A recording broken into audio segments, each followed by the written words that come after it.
As we start this semester, we start with a section known as laminated doughs. Laminated doughs, also known as roll-in doughs, and sometimes they're also called fold-in doughs, are pastries so named because the fat is incorporated into the dough through the process of rolling and folding. And we'll be talking more and more about that. But each roll and fold creates more and more layers. We are going to make puff pastry, croissant, and Danish in this section. But this introduction is just going to talk a little bit about the basics of laminated dough. And we're going to concentrate on puff pastry as that is our first lab. The chapter objectives are also in the team's introduction to the module. After studying each chapter, you're going to be able to understand the steps and techniques for preparing and baking laminated doughs. We are going to prepare puff pastry, and that will be a lab that you do at home. We're also going to prepare croissants and Danish pastry, and you're going to be making a variety of pastries, finished products with these doughs, and taking pictures and submitting them, feeding your family, and having a good time. So let's begin. Laminated doughs. Laminated dough is where fat is incorporated throughout the process of rolling and folding. When making a laminated dough, a minimum of 1/3 of the dough's weight is from the roll-in fat, with especially rich products containing up to 80% fat. Although commercially produced roll-in fats are acceptable and shortening or margarine can be used, unsalted butter is the preferred choice. But in some of your doughs, puff pastry, and croissants, when you're beginning to make them at home, you probably will want to use margarine or shortening. And I will talk about that in the lab form as well, that I'll recommend that. But you want to get, if you're going to use a margarine, you've got to be careful and get a Mazola or a margarine that has very little water to it. Because the more water you have, the less likely your product is going to be to turn out. So we want to keep that in mind. Butter also produces a better flavor and color in the finished product, of course, but butter can be pricey. So in this case, you can use shortenings or you can use margarine, of course. Okay. By laminating the dough, we are producing alternate layers, and we will probably get many layers, up to 700 to 1,000 layers. Now, that doesn't mean you have to fold 700 times. Typically, we'll fold approximately 6 to 8 times. Typically, 6 is about all we normally get. And in folding 6, I want you to understand the concept. We start with 5 layers: dough, fat, dough, fat, dough. So 3 dough and 2 fat, 5 layers. Now we fold that in 3, so now we have 15 layers. We fold that in 3, now we have 45 layers. We fold that in 3, and now we have 135 layers. We fold that in 3, now we have 405 layers. So you see, we keep growing exponentially. By the time we get to the 6th fold, we're somewhere around 1,200 layers. So you get a lot of layers when you make these laminated doughs. Okay, so the type of dough that we're going to be making is puff pastry, croissant dough, and Danish dough.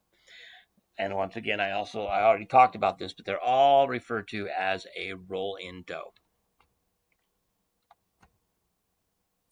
Okay, so all your preparations based on ensuring that laminated doughs rise properly, the fat must be evenly distributed throughout the dough. Specific folding techniques help ensure proper fat distribution and a maximum number of layers in the baked product. Equally important, the fat should be neither absorbed by the dough nor broken up into small lumps by the pulling force of the rolling motion with either the rolling pin or pastry sheeter. And we are going to use rolling pins at home for this project. We're not using enough dough to use our sheeter. To achieve this, the roll-in fat must be the same consistency as the dough. Keeping the dough cool Around 40 to 60 degrees Fahrenheit during the rolling prevents the dough from absorbing fat.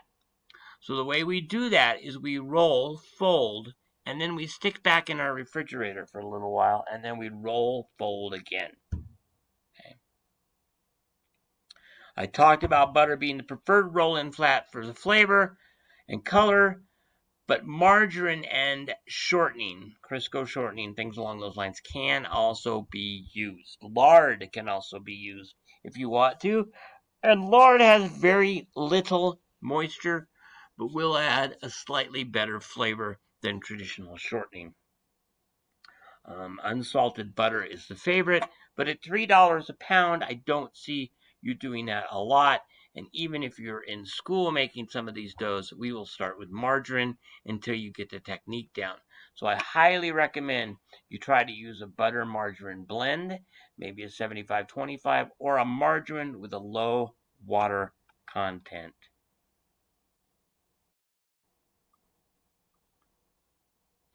Okay. Next. We just did that one. Sorry. Here we go. Three-fold or a single book fold is one method. A four-fold or a double-fold book fold is a second method. Those methods are shown in your book on page 276 and 277. We are going to be doing a three-fold, and the video that you watch will be talking about a three-fold as well.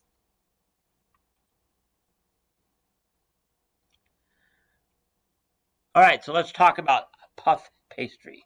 Pâté, oh, don't expect me to say French. Puff pastry is one of the bake shop's most elegant and sophisticated products, also known as, well, pâté fouettée. It's a rich, buttery dough that bakes into hundreds of light, crispy layers. The classic way of making puff pastry produces more than 1,000 layers in the finished dough.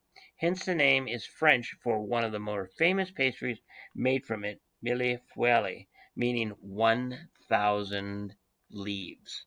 Please do not grade my French. It stinks. Puff pastry is used for both sweet and savory preparations. It can be baked and then filled, or filled first and then baked. Puff pastry may be used to wrap beef for a beef Wellington, sometimes seen on Hell's Kitchen.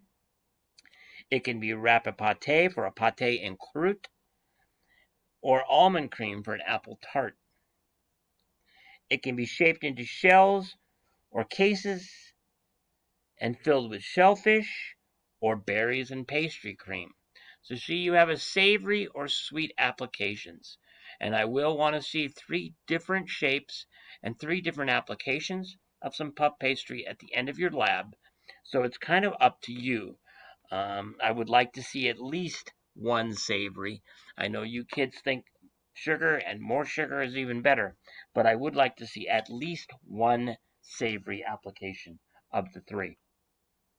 Puff pastry does not contain any yeast. So, for that reason, unlike croissants and Danish, fat is rolled in to the dough in horizontal layers. When baked, the fat melts, separating the doughs into layers. The fat moisture turns into steam. The steam escapes, also leavening the pastry. So you have all sorts of different layers. To ensure that it rises properly, puff pastry must be baked at high temperatures, usually around 400 degrees Fahrenheit, to convert the moisture into steam before the fat gets a chance to melt. Very important, right? Okay, let's see what we got here. Puff pastry is rolled into shapes like bouchées, foulettes, pinwheels. Look those up. Okay, you're gonna find a couple of them are just different words. Foulettes we've decided is 1,000 layers, and that's fine. So you're gonna get several different things. The background image on this presentation is, of course, one puff pastry presentation layered with pastry cream, a little sugar on top. You can put some berries in one of the layers. So that's what you're kind of looking at on this picture as well. Mm-mm. Tasty, doesn't it? Bear claws, medallions, cheese straws, cream horns, and one of my favorite, and I want you to look this up because it's probably going to be one of your favorites too, is a elephant ear, or also known elephant ear, or what's the other name of it? It'll come to me and I'll tell you. But it's a cookie, and it uses pastry cream, or I mean puff pastry, and you just sprinkle it then with sugar, and it's almost just like a almost like a glazed cookie, and it's really really good. So it's one of my favorite. I can eat a ton of them because they taste so good. Because when you're thinking fat and sugar, oh my God, it's good. Now you guys know why I'm the size I am. Okay, so let's keep going here. That will be it for today's presentation. Please read your book 272 to 78 or 84, I think it was. Yeah, 272 or 277 to 284. So you can know what we're doing with puff pastry. A lot of those are recipes in there, so don't think that's too much. You're going to read to where it says yeast leavened doughs. That will be the Danish and the croissants, which we will be making next. Hopefully, most of us are back in school by the time we start making those. That's all for today. So there's your presentation. Have a great day, guys.